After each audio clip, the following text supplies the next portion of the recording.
To literally quote the title of this video, YouTube has made some bad decisions as of late, and I'll tell you how. Basically, this whole controversial conundrum started around the 9th of September when YouTube decided to round up the subscriber counts of every single YouTuber. Now for people under 1k, it was fine, no changes were made and they could live their life knowing that they don't have to deal with a rounded sub count. But for YouTubers with 4-digit subscriber counts and higher, such as myself, changes were definitely made, and I'm not really happy about this one. 5 or 6 digits, I can understand why you would round them up.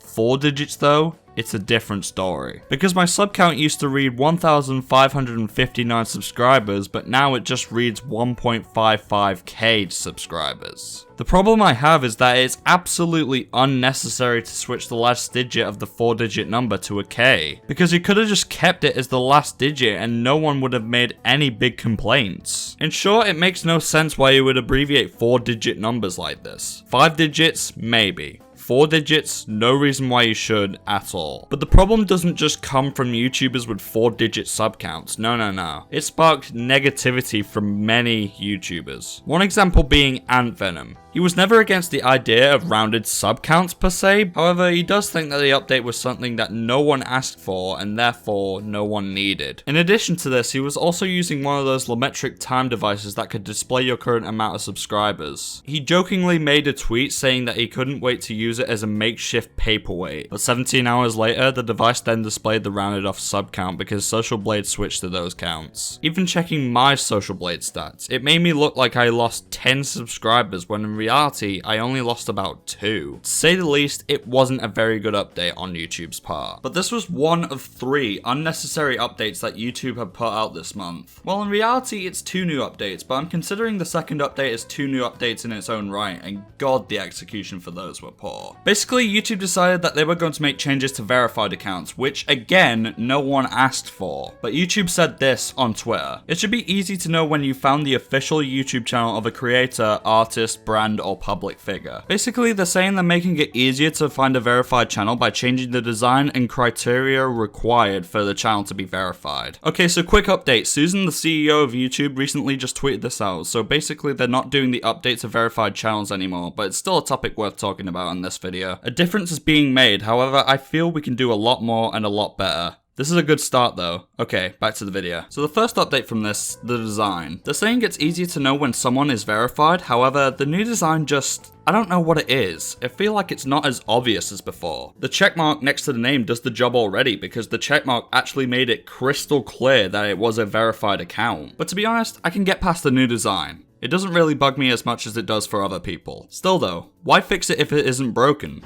And just for the meme, let me say it again.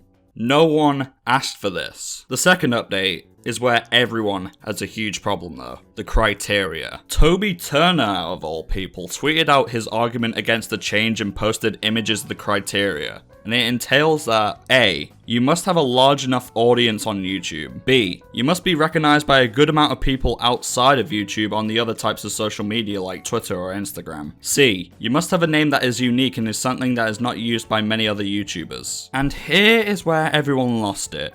Because right after Team YouTube tweeted out their planned changes to verified accounts, quite literally, a large portion of verified accounts were revoked of their verified. Many once verified channels tweeted out that they really did not like this change. And to be honest, YouTube could have handled the situation better if they'd just done 3 things. 1. Remove the need for the name that is unique since literally that's unnecessary. 2. Remove the need for the amount of followers outside of YouTube because why should the amount of people outside of YouTube who follow your social media accounts matter to YouTube at all? 3. They could have just waited a month to critique whether or not the channels made their quota and then decide whether or not that channel will stay verified or become unverified. And then do that on a monthly basis. And maybe then it would be acceptable. Also with the criteria, it doesn't actually specify a certain percentage or number of people that need to be active on your channel in order to count as a large enough audience. In fact, YouTube doesn't specify anything at all that much and just leaves stuff vague all the time. I mean, I don't know guys, YouTube in early 2015 was a lot better than this. Can someone scream down their ears that no one asked for these changes, give the people what they actually want? Hey, at least YouTube isn't like Twitch. Fair enough, I guess. But anyways, yeah, YouTube isn't really at its peak right now. In fact, it's deep down in the Mariana Trench. Not at the bottom, just down there. However, we know YouTube can come over this. Both me and Eoin, otherwise known as Xenowolf, believe that YouTube should make tweets saying that they have an idea, give an example of it, set up a poll, and give people a few weeks to respond with feedback or criticism. Actions speak louder than words, and with a group effort, we can make YouTube a much more enjoyable platform. We need to convince them to stop making unnecessary changes and value the creators and their opinions. If YouTube aren't listening to us as creators, we'll try our hardest to make our voices heard. Because if we, as creators, no matter what size our audience happens to be, get together and make a diligent effort, I'm sure we can make YouTube a better place.